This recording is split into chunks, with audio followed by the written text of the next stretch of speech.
chez vous en ce mercredi 24 mars. À nous qui cherchons à faire quotidiennement une rencontre avec la parole de Dieu, à faire l'ex divina, le Seigneur nous donne de belles lumières pour nous encourager à aller de l'avant, pour lire la parole de Dieu. Elle est même une condition nécessaire pour trouver la vérité et pour être libre. Le début de l'évangile de ce jour, tiré de l'évangile selon saint Jean au chapitre 8, est très éloquent. Si vous demeurez fidèles à ma parole, vous êtes vraiment mes disciples. Alors vous connaîtrez la vérité et la vérité vous rendra libre.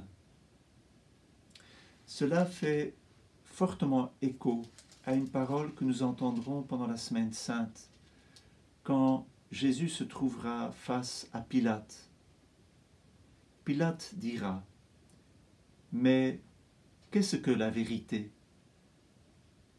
Et Jésus de répondre, « Je ne suis venu dans le monde que pour rendre témoignage à la vérité. Quiconque est de la vérité, écoute ma voix. » Écoutez la voix de Dieu. C'est ça, faire l'ex divina. C'est être engendré à connaître la vérité.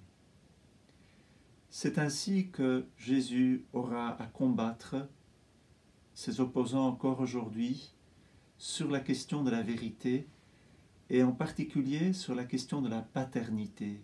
Qui est votre Père? Et Jésus nous dira clairement, il y a une descendance selon la chair et il y a une descendance selon l'esprit. Les Juifs se réclament de la paternité d'Abraham et Jésus confirme en effet, Abraham est votre Père. Et là, il dit, selon la chair. Mais selon le cœur, selon l'esprit, Abraham ne peut être votre Père, là c'est le démon. Jésus dit clairement qu'Abraham, selon la foi, ne peut pas être leur Père. Or, c'est à cette paternité-là qu'ils se réfèrent et veulent se référer. Et Jésus qui montre la vérité leur dit que Abraham, selon la foi, n'est pas leur père, c'est le démon. C'est très violent. Et ainsi, Jésus aide les Juifs à vraiment connaître qui il est et connaître Jésus qui est l'envoyé du Père. Je vous lis l'évangile de ce jour.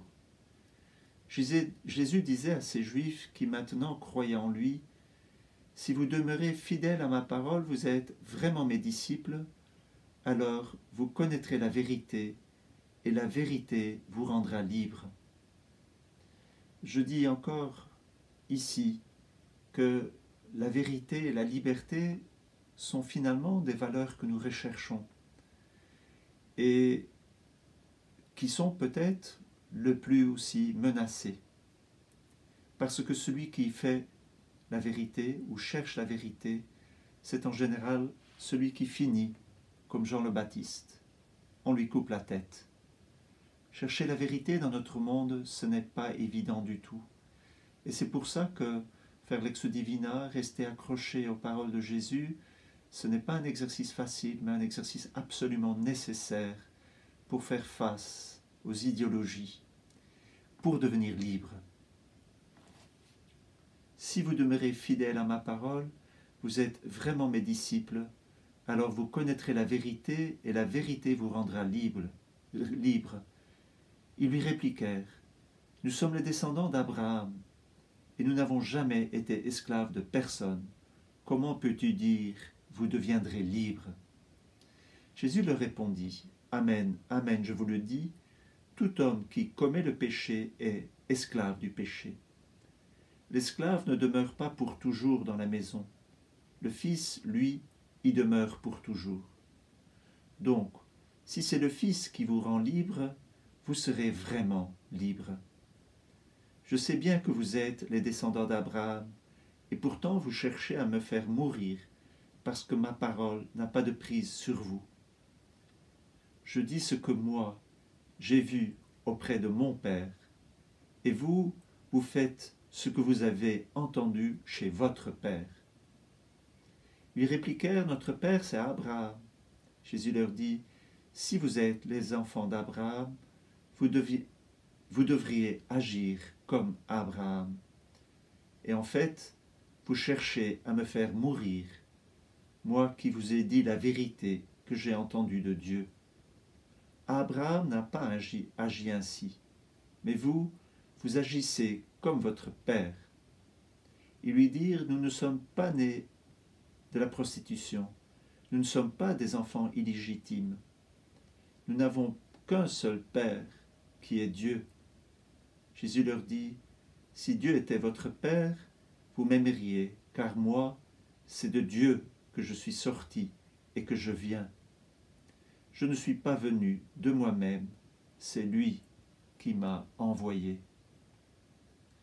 Nous sommes dans le carême, invités à aller pour connaître notre Père, pour laisser Jésus nous révéler qui est notre Père, pour rejeter tout mensonge. Pour cela, il nous faut écouter la parole de Dieu, il nous faut écouter la parole de Jésus. C'est ainsi aussi que le livre de Daniel aujourd'hui nous montre l'histoire de Sidrac, Misac et Abdenago qui, fidèles à la loi, se laissent jeter dans la fournaise de feu, mais par la foi échappent aux mains de Nabuchodonosor qui veut les brûler dans sa fournaise, qui le chauffe 7 fois plus pour anéantir ceux qui ne veulent pas adorer la statue d'or, les idoles. Ce texte du livre de Daniel se termine par l'éblouissement de Nabuchodonosor qui est ébloui par la foi de Sidrac, Misac et Abdenago. Alors Nabuchodonosor fut rempli de fureur contre Sidrac, Misac et Abdenago, et son visage s'altéra. Il ordonna de chauffer la fournaise 7 fois plus qu'à l'ordinaire, puis il ordonna aux plus vigoureux de ses soldats de ligoter Sidrac, Misac et Abdenago et de les jeter dans la fournaise. Au milieu du feu, les 3 jeunes gens bénissaient le Seigneur. Le roi les entendit chanter. Stupéfait, il se leva précipitamment et dit à ses conseillers, « Nous avons bien jeté 3 hommes ligotés au milieu du feu. » Ils répondirent assurément au roi. Il reprit, « Eh bien, moi je vois 4 hommes qui se promènent librement au milieu du feu. Ils sont parfaitement indemnes.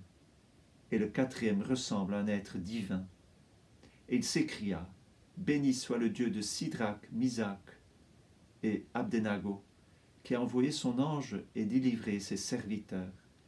Ils ont mis leur confiance en lui. Ils ont désobéi à l'ordre du roi. Ils ont livré leur corps plutôt que de servir et d'adorer un autre Dieu que leur Dieu. » L'Évangile nous disait, le péché nous rend esclaves, la vérité nous rend libres. Et peut-être que nous aurons, nous aussi, à poser des actes qui font que notre foi doit être défendue plus que la loi. Ce n'est pas simple, en particulier pour le chrétien, de vivre au milieu des idéologies. Quand faut-il une désobéissance ouverte? Jusqu'où faut-il obéir à Dieu? En toute chose, il faut obéir à Dieu. On ne peut pas passer à côté de l'ordre divin. Et donc, il faut beaucoup prier et peut-être être prêt au martyre, si Dieu nous y appelle.